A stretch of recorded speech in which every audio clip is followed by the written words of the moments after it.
যে 30 আমাদেরকে বেকার হতে বাধ্য করছে, 30 আমাদেরকে বেকার হতে বাধ্য করছে, প্রমাণ করবো।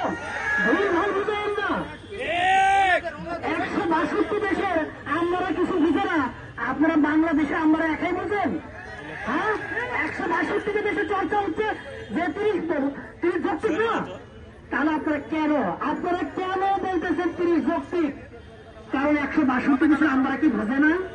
আপনারা একাই বুঝেন, ভুল ভাল বুঝেন কেন? যখন 30 রাখা হচ্ছে তখন আপনারা কি পাচ্ছেন? একটা সার্টিফিকেট মেয়াদ পাচ্ছেন 2, 3 অথবা সর্বোচ্চ 4 বছর। তারপরে আপনার কি কোথাও সুযোগ নাই, বেসরকারিতে সুযোগ নাই, সরকারিতে সুযোগ নাই। কারণ 30-এর আগে যাচ্ছে আপনি, 30-এর আগে যাচ্ছে আপনি কি হয়ে আসেন? অভিজ্ঞতা নিয়ে আসেন। আর 35-এর পরে আপনাকে সুযোগই দেওয়া হচ্ছে না। তাহলে আপনি কি রাস্তায় ঘুরবেন পাগল হয়ে? আপনি কি পাগল হয়ে ঘুরবেন? আর এই একটা সার্টিফিকেটের মেয়াদ 3-4 বছর হওয়ার কারণে কি হচ্ছে জানেন? একজন আত্মনির্ভরশীল হতে পারছে না, একজন অভিজ্ঞতা অর্জন করে সেই অভিজ্ঞতা অর্জন করতে পারছে না। যদি একজন ছাত্র 12 থেকে 13 বছর পেত তাহলে সে কি করত? আত্মনির্ভরশীল হওয়ার কথা চিন্তা করত। যার ভৌগোলিক পারিবারিক সামর্থ্য আছে সে আত্মনির্ভরশীল হতো এবং বিশ্বের মুখে মাথা তুলে দাঁড়াতো এবং অন্যকে কর্মসংস্থান করার সুযোগ করে দিত। কিন্তু তা হচ্ছে না। ধন্যবাদ। আমরা দেখেছি ডক্টর আসিফ নজরুল স্যার বলেছিলেন একটা মিডিয়াতে 26 লক্ষ ভারতীয় বাংলাদেশের চাকরি করে।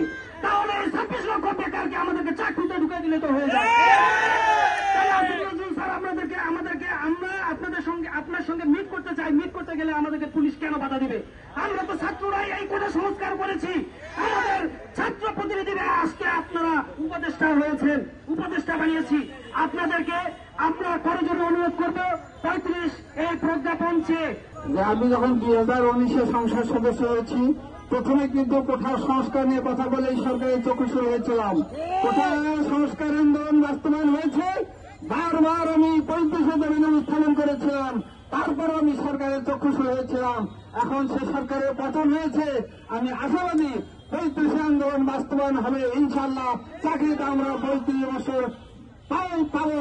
আবারও বলছি, আমরা মাননীয় প্রধানমন্ত্রীর কাছে আমাদের সমস্ত দাবি আজকের এই অনুষ্ঠানের মাধ্যমে আমরা তার কাছে থ্রো করলাম। উনি অবশ্যই আমাদের আজকের এই 35-এর দাবি বাস্তবায়ন করবেন বলে আমি আশা করি। এই কথা বলে আমি আমার কথা শেষ করছি।